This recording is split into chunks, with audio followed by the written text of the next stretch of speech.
বাংলাদেশকে অপমান করে একই বললেন ভারতীয় ধারাভাষ্যকার আকাশ চোপড়া। ২০২৫ সালের চ্যাম্পিয়ন্স ট্রফির মূল লড়াইয়ে বাংলাদেশ খেলতে গেছে আরব আমিরাতে, যেখানে তাদের প্রথম প্রতিপক্ষ হতে যাচ্ছে ভারতের বিপক্ষে ২০শে ফেব্রুয়ারি মাঠে নামবে বাংলাদেশ। তবে বাংলাদেশের স্কোয়াড ঘোষণা দেখে ভারতীয়রা মজা নিচ্ছে, কারণ সেই স্কোয়াডে নেই বাংলাদেশের অলরাউন্ডার সাকিব আল হাসান। মূলত সাকিব আল হাসান নিষিদ্ধ হওয়ায় তাকে স্কোয়াডে রাখা হয়নি। বোলিং এর জন্য নিষিদ্ধ হয়েছেন বাংলার এই টাইগার। সাকিবের সময়টা খুব বেশি ভালো যাচ্ছে না, তাই তো এবার বাংলাদেশকে নিয়ে একই বলে বসলেন আকাশ চোপড়া। তিনি বলেন, একাদশে কেউ নেই, আমি ভাবছি বাংলাদেশের ক্রিকেটের হলোটা কি, সে নেই, দলটার নামই আর কোথাও খুঁজে পাওয়া যাচ্ছে না। খতম, ওয়ানডে,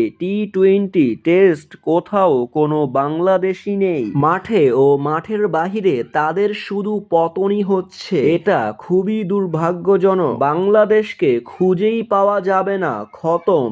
চ্যাম্পিয়ন্স ট্রফির আগে একই মন্তব্য করে বসলেন আকাশ চোপড়া।